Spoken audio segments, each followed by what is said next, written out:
But thank you for joining me today for this convo. We had a lot of feedback from LinkedIn about how powerful storytelling is. So I'm really pumped to learn about your insights about what's different about telling stories during this time. So let's come over to you. Like, how did you get into telling stories or trying to perfect that skill in the first place? Yeah, I mean, for me, storytelling has been such an integral part of sales because I realized very early in my sales career that pitching just doesn't work, right? Nobody wants to hear a long pitch about why your product is so great. They already assume that you think the product is so great. And oftentimes, when we go into long pitches, we have a risk of losing the audience. And storytelling has just always been a much more effective way of communicating value. And it's a skill that I've been working on developing throughout my sales career and helping other salespeople develop it as well. Was there a moment where you realized pitching didn't work and that storytelling would be better? Yeah, I mean, I don't know if there's like a distinct moment, but I know that being on the receiving side of a sales call and listening to a salesperson drone on with a long pitch, I know what that feels like myself, right? And so I've always wanted to avoid that experience for my customers as well. And then Yeah. when you hear a story for the first time as opposed to a pitch, it just you automatically see how much more resonant it is with the audience. And so I would say it's just through life experience that I realized how effective it was. That's it. I think that's my favorite part about the types of sales techniques that we try and teach and continue to learn from. It's would we like to be on the receiving end of what we're asking people to do? Like, don't be salesy, I guess is like a derogatory way of saying it, but we all feel when someone else has their best interest in mind and not you. And storytelling really forces us to change that mindset. So before we get too far deep into it, will you set the agenda today? What are the three things that we're going to be covering that people watching will take away from our combo? Yeah, sure. So there are three things I'd like everyone to take away from this conversation. The first is why storytelling works, right? And so that's a little bit about the science, about the history, about our brain. There's so much interesting knowledge as to why storytelling is more effective than pitching. I want to touch on some of those points. Second, I want to talk about how to tell a story. So, what is the best structure to deliver a story when you have an opportunity to? And this goes to a concept that I learned from you, Dan, the simplified hero's journey, the three-part storytelling formula. I want to do a quick overview of that. And then finally, I want to share the 4 stories that you need right now to be able to sell in a crisis. You know, we're all going through very difficult times as salespeople. And I believe storytelling is going to be even more impactful now than ever. And so we need to be armed with the right stories to tell at the right moments so that we can be most effective during this challenging selling environment. I love it. All right, good. Let's start with the why. So why we already covered, which is like, don't pitch because Yeah. people don't like getting pitched to, but we all like to buy. And so there's a difference in how we spend our time evaluating what we're going to buy versus what we like getting sold on. So you Mhm. mentioned that there's some science behind it. What stands out to you is like the one big thing people should know about the science of storytelling? I think the biggest thing that people need to know about the science of storytelling is that stories work. And they work because, frankly, evolution. Human beings, we are storytelling creatures. One of my favorite books of all times is a book called Sapiens by Yuval Noah Harari. And it talks about how one of the biggest reasons why we're so different from all of the other animals on the planet that are bigger than us, faster than us, stronger than us, is because we can cooperate on a grand scale. And cooperation comes from shared stories, believing in shared narratives, because we connect to the heroes of the story. We feel their emotions. We have parts of our brain that light up when we hear narratives of people that resonate with us. And it forces us to, puts us in a position where we want to do the things that the hero of the stories did. We're motivated to act like them. We're motivated to have the same emotions of them. And so Yeah. that's why, that's the science behind it. We are a storytelling creature and we're more motivated through our when we hear stories. Yeah, I like that point. It's like in our DNA. This is how all of our culture has been built, how societies have been built based on stories, and that humans are, uniquely able to visualize ourselves in someone else's shoes. And so Yeah. the good things that happen to them, we want to happen to us. And that's a really strong motivator. Yeah, All right. and this is one of the points that I learned from one of our co-sales trainers here, Lindsay Bai. She made an excellent point. When we go to Amazon or any review website, what's the first place that you read? Do you read the product description? No. You and I, we all jump straight to the customer Yeah. stories, right? Because we Yeah, want to mostly say, reviews. here, how did other people Yeah. deal with this challenges? What value did they get out of this Yeah. product? It's much more motivating than the simple product description. Yeah, because that feels like a pitch. Like, of course, whoever's selling it is like, oh, this is the greatest thing ever. And then you go to the reviews and you're like, is this actually the greatest thing ever? Like, are you going to use it how I plan on using it? So I think that's a really cool shout out. Exactly. Let's go into, well, one of the things that you reminded me with this idea of sapiens also said you, like animals are bigger, faster than us, but why are we successful? And I remember this story that Jobs mentioned from Apple fame when he was describing that there's a lot of different animals that are more efficient at traveling. And so the condor, I think, was the top of the list. He was referencing like a popular science magazine when he was a kid. But then when they took into account what humans, the efficiency of humans traveling on bicycle, and it was so much better than any other animal. And so his point was that bicycles were an invention of man, that man is, and women are great at creating tools to solve problems. Yeah. And this is what the computer is doing for us now, is that the computer is like a bicycle of the brain. And I thought that was a really great analogy and perfectly segues into what we're going to start talking about, because Jobs was an amazing storyteller. And Nancy Duarte was one of the inspirations behind this structure for the hero's journey and how to apply it when you're developing a new story. But the trick that Jobs did so amazingly that Nancy Duarte called out was he segued between the future, like the positive outcomes, and then the past as the old outcomes. And he would go back and forth between the two, just like MLK Jr. did.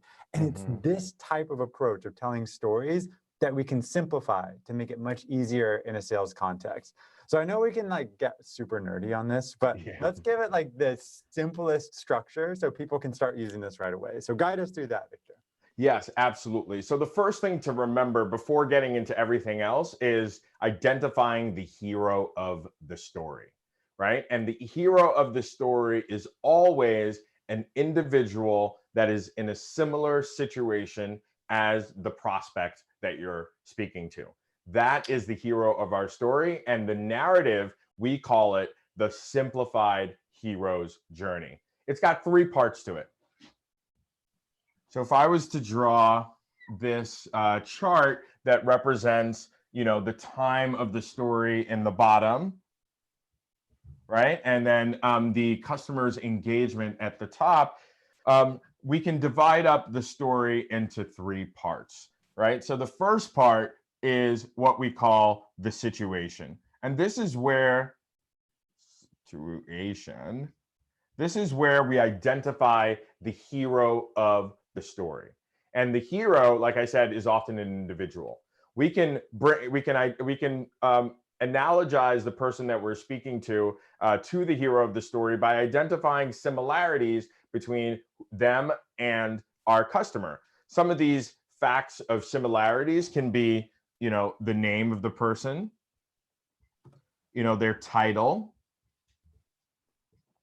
We can also identify the industry that they're working with, the size of the company to the extent that that's relevant. Well, I knew you were going to go into a lot of detail because there's so much we can do, but let's just keep it simple. I think the part that I want to highlight that you mentioned is it's about the person. So don't tell a story that's just the company. Oh, that reminds me of Google, and just name drop a big company that's like on your customer list. Instead, talk about the person, because that's really the hero. So I love that. What's the next phase? The next phase is where we get deep into the pain, right? This is the drama of the story, where we highlight what are the challenges that this hero encountered in their journey? What were the challenges that they had to overcome? And what were the consequences of those challenges? right? And so one of the sticking points in storytelling is we as humans, we have a tendency to want to avoid drama, right? We want to avoid painful experiences. And so when we're telling a story, we have we may have an inclination to not get too deep onto the pain, right? But as with every great movie, it's the drama that really compels us. And so when we talk about the pain, we always talk about trying to go deep on the pain, right? So not only identifying the problems, but the consequences of those problems, and trying to go as deep as possible into the pain, because of the third part, the contrast between how deep you go is really what makes the story sell. Great. And I know you mentioned something, but I think that you slightly misspoke because you Mhm. said that we like to avoid drama, but we love drama. Yeah. Movies, stories, they're all drama, but we like it when drama happens to other people, not to us. Yes. And I think that's the real distinction for storytelling is don't avoid the drama because you're trying to be nice, but go Yeah. deep into it. All right, great. And then the final part there, what's the best practice on that impact?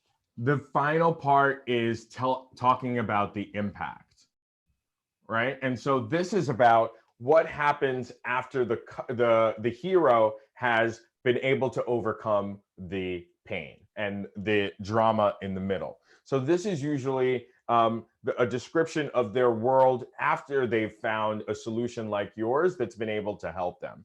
And when we talk about impact, we're talking about a few things. So one is measurable rational impact,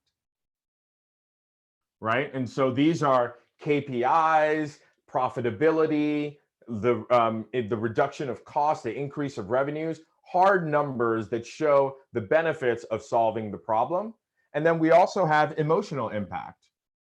And this relates to the emotions that that the hero felt, and the benefits that they were able to personally realize from adopting a solution, right? And so that can be a sense of pride, and a sense of advancement in their job, or they feel more efficacious in their job, right? And so there's an emotional benefit also to the individual of solving the problem.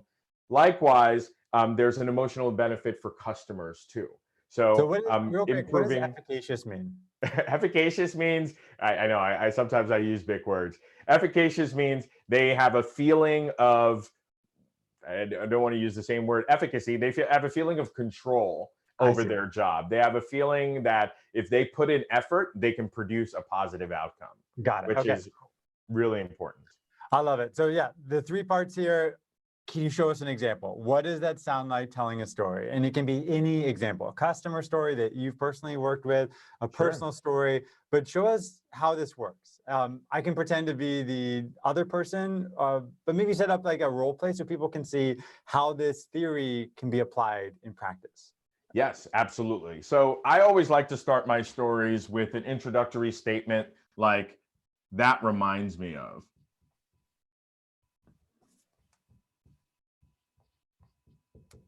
Just as a way to introduce the story to the listener. And so I might say, hey, Dan, thanks for sharing your challenges with streamlining the workflow in at your company. You actually remind me of the head of sales enablement at a similar company to yours, based in Silicon Valley. There was a sales training organization as well. They had about the same amount of employees as you do, and we're facing very much of the same challenges, right? They had a distributed team around the country. This is where I'm getting into the pain part, right? After I've introduced you, you have a similar team across the country that were distributed, and everyone was kind of doing their own thing and not working in the same place. And so it was clear that there was misalignment in the team, and some people were executing on projects in one way, and that was different from other ways, and that made a very inconsistent experience for the customers, right? And so we were able to help them to adopt a project management tool that was able to create more alignment across the team. As a result of that, the team was a lot more productive because everyone knew all the steps that they needed to execute on to make a sales training project successful. There was effective communication among the team through the project management solution. And ultimately, just like you can, they were able to see increased revenues from sales, and greater satisfaction among the sales trainers and the customers. So, and then I would end the story after talking about the impact with asking a question like, does that resonate with you? I love it. So the real purpose of the story is to continue the conversation. So thank you for going through that. Now I want to hold you accountable to some of the process that we've gone through. Can I give you some feedback? Absolutely.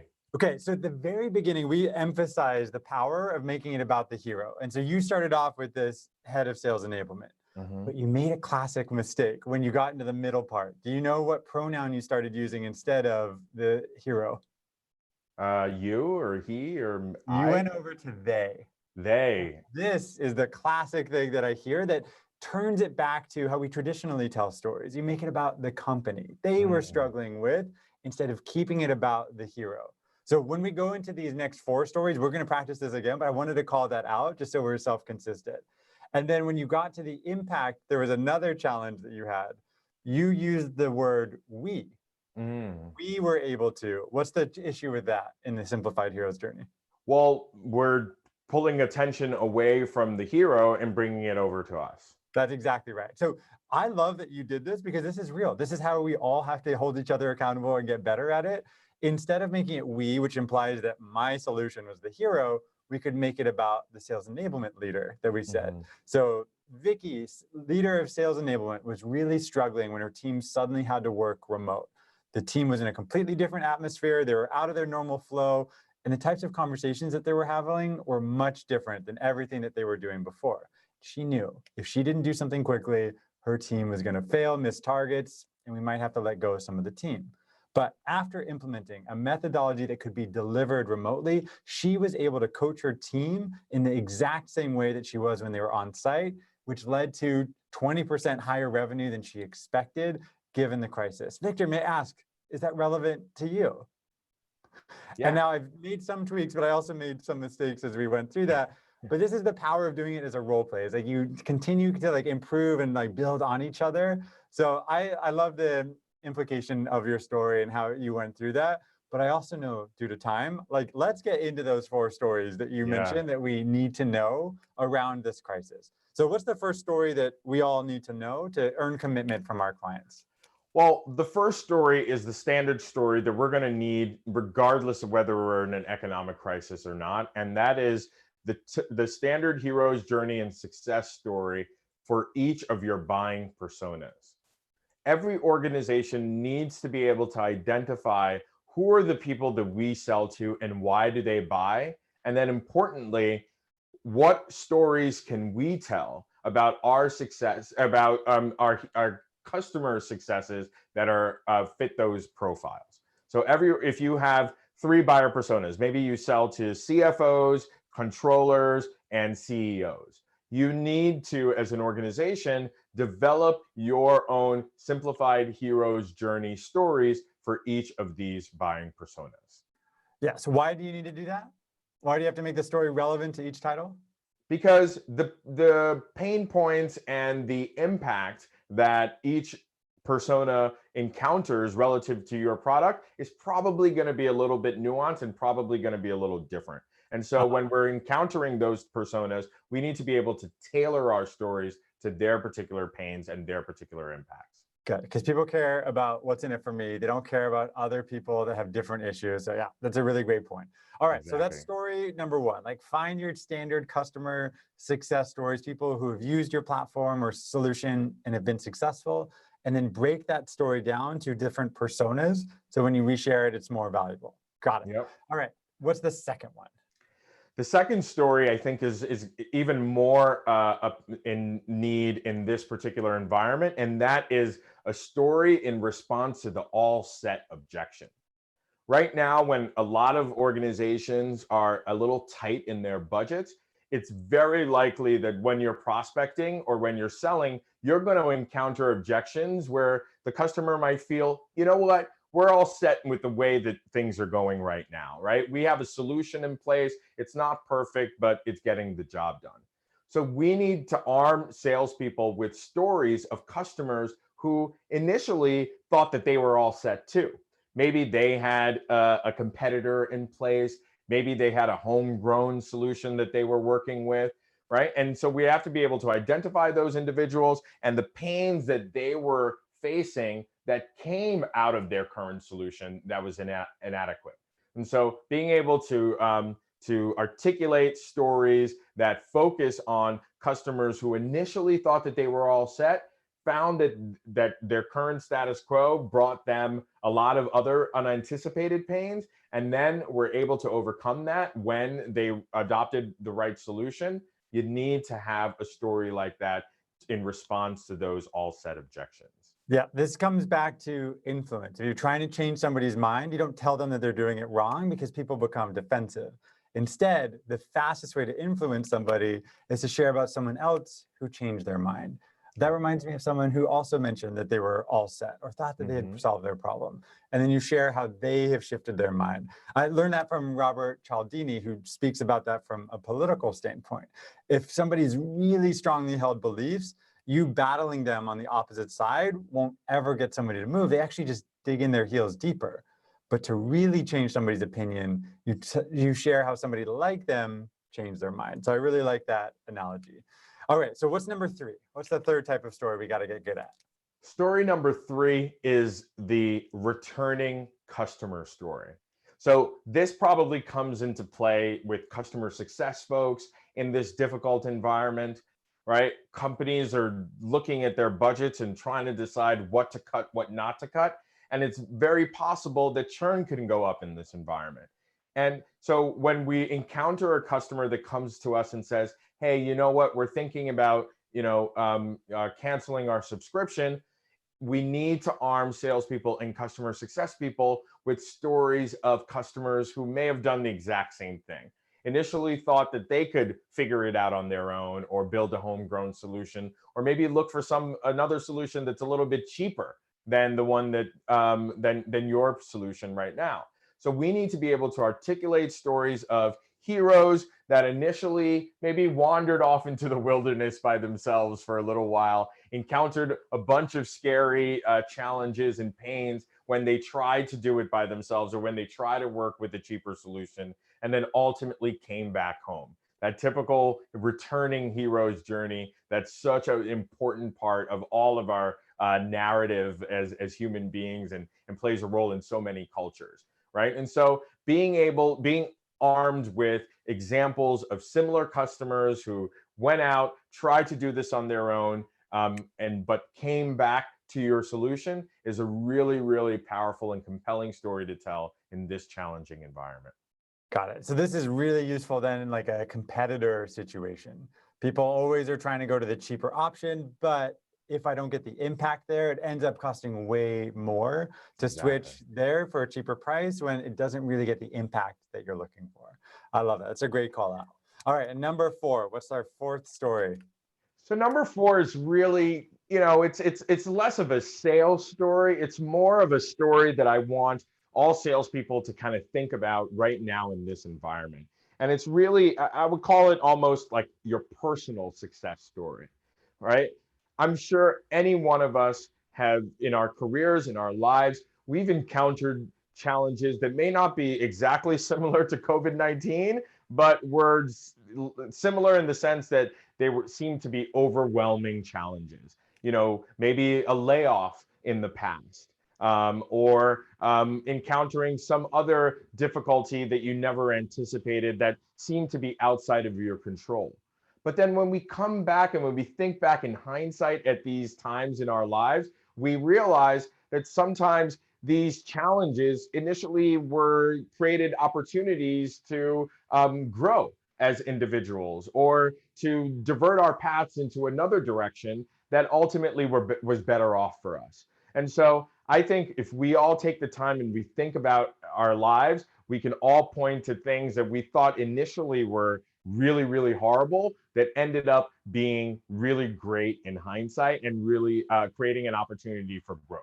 And so this is more of a personal motivation story, a reminder that, yeah, we're in difficult times right now, but just like with all difficulty, there's always a seed of opportunity and there's always a benefit to perseverance and a brighter future ahead. So, when we're in these difficult environments, it's hard to be persistent. It's hard to deal with the increased level of rejection that comes. But if we keep in mind our personal story of success, we can persevere and be much more successful and get through these challenging times. I like that. Yeah, I think it's a really important note because that's what real empathy is about. It's not just saying that you're sorry, like I hope you're well.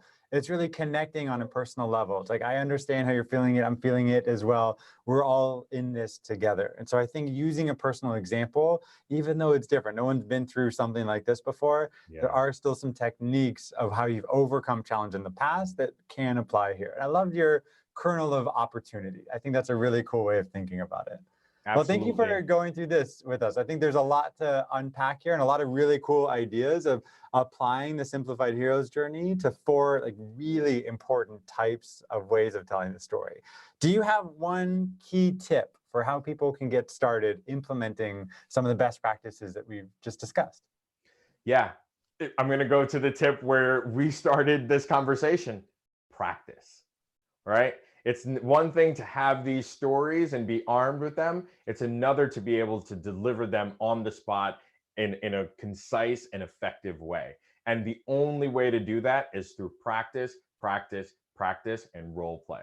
So I would encourage all salespeople, in this difficult environment, maybe your workload is slightly less than before. This is a great time to partner up with one of your colleagues and role play all these different stories that we talked about today to make sure you can deliver them effectively at the right time to have the maximum impact. Love it. All right, Victor, it's been a blast. Thank you for spending your time with me and sharing some of your insight and expertise. I look forward to discussing this more. Have a great rest of the day. You too, Dan. Thank you for the opportunity.